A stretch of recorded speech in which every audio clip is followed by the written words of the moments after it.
sad news for all of you, and that is that Martin Luther King was shot and was killed tonight in Memphis, Tennessee.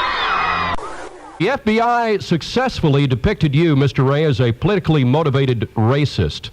Why do you think this is a false statement? Well, what they did to perpetuate that story is they embellished on various statements witnesses made. For instance, in Canada, I'd met a lady up there just briefly, and the FBI, said I told her that I made disparaging remarks about the Reverend Martin Luther King, and subsequently I got a real statement in the Freedom of Information Act, and the Canadian Mounted Police, wrote the Canadian Mounted Police interviewed her, and she said I didn't say anything about King or blacks in general. But there's 3 instances like that, and they use that to. When it comes to your political background, I understand you have never voted in your entire life. Is that true? No, I've never voted or registered, although we can register here in the penitentiary, but I've never registered. You have never been a part of any political hate group, racial hate group like the Klan? Well, I've never been any part of any political group, period, whether it's whites or blacks or Klan or whatever. What they did, the prosecution got control of my attorney, and then finally, through coercion and threats against family members and all that, I agreed to enter a plea, and the plea was typed up by the prosecuting attorney, and I had admitted to certain allegations. Did you kill Martin Luther King? No, I've denied that about 1,000 times. Of course, it really doesn't make any difference what I say or what the attorney general says. I think what you have to do is to look to see what these the witnesses don't have no vested interest in the case has to say, and also what the documents say. The House Select Committee on Assassinations concluded that there was a conspiracy. After a 2-year investigation, they reported that you did indeed shoot Dr. King, but that St. Louis-based bigots were behind the killing.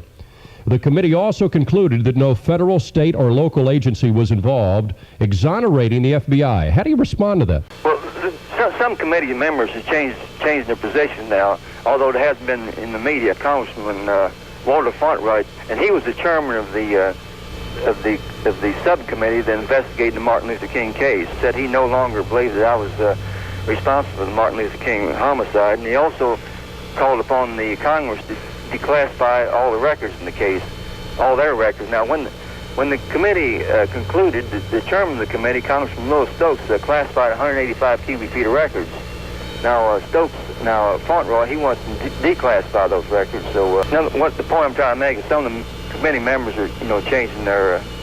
Mr. Ray, why weren't any ballistic tests ever done on the fatal bullet or the murder weapon? Well, I really don't know. I think they claim they can't do them as some type of sophisticated slug use, and they can't run no test on them. But there's other outside agencies that tried to. CBS Television attempted to run a ballistic on 1975, but the Tennessee courts wouldn't permit it. So there's never been no outside evaluation of the whether it's possible or not to run an examination on the slug.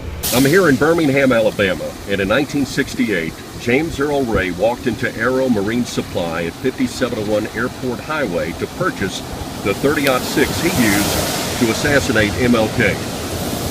As you can see, the building is long gone. It's been replaced by Interstate 59, but it was right here. In your book, you say evidence was tampered with by the government. What was tampered with? What I was referring to is these FBI documents where they'd interview witnesses, and after they interviewed the witnesses, they'd add on to it about me making various racist-oriented statements to the witnesses. That happened about 3 or 4 times. It happened once in California, once in Canada, and another party in Mexico. Reverend Jesse Jackson isn't sure that you're the killer and endorses your call for a federal special prosecutor and the unsealing of committee investigative records that are closed to the public until 2029. Why are those files sealed?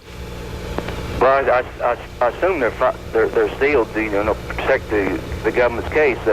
But in respect to these files, in 1989, I got the entire Memphis prosecution files released under a lawsuit I filed under Tennessee, what they call the Sunshine Law. And this is a large volume, and it was now the federals, they haven't released any of their files. The Justice Department, they have a voluminous file, and of course the Congressional Committee has a large file, and then a judge named John Lewis Smith in in Washington, D.C., he classified the 58 cubic feet of files on his own. Now, it's our belief that if these files were all released, the new Attorney General, I think her name is Janet Reno, if she'd release all these files, just cart them out there and just give them the news media, this case could be resolved within 30 days because the files would either support my testimony or they would support the the prosecution's testimony. Will you ever get your day in court? Well, it's going to be extremely difficult because they went to so much trouble, to get me in the penitentiary without trial. Everybody wanted to. No one wanted a trial except me. The Judge Battle, the trial judge, told the New York Times in an interview, which was published in March the 16th and 17th, that he was afraid I was going to be, acquitted. And the governor of Tennessee, he didn't want no trial. He said he thought a guilty plea would be an excellent idea. He told this to the prosecutor. Now the prosecutor, he told 1988.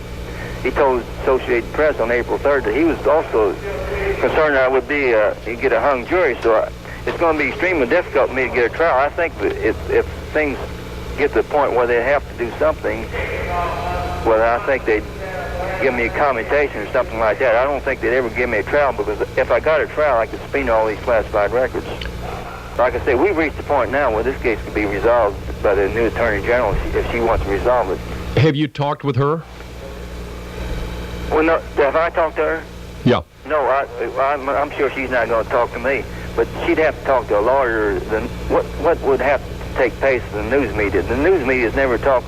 I'm talking about the large, like the New York Times and 3 television networks. They're the only ones who could get them released because up until now they won't even talk about these classified files. Mr. Ray, many who have interviewed you, including those that even think you're innocent, have the sense that you're hiding some of what you know.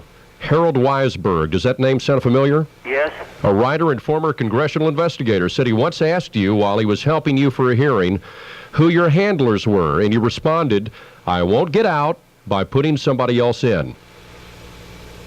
Yeah, well, I think that's up until recently they've been going on the lone nut theory. Now I think now they're going to contend that that I'm concealing someone, but that's really kind of ridiculous, I think, because at first the government, the FBI and the Congressional Committee and all these other federal agencies, they spent millions of dollars on this case, investigating it.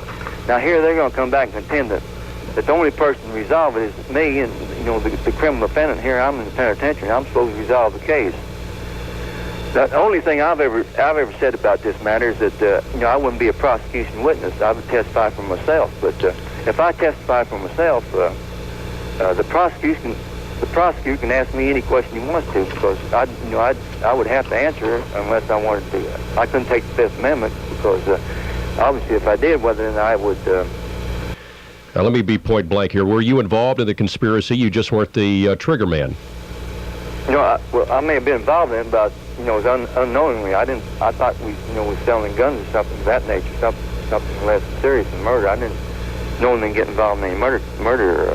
You were involved indirectly. You just didn't know about it. No, I thought we was going to commit a crime, but I didn't think it was that type of crime. No, I didn't have anything to do with it.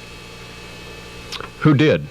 But that's what we're trying to find out. That's not really my responsibility to try to solve the case. But I have tried to resolve the case by getting all these documents released and cooperating with the investigating agencies.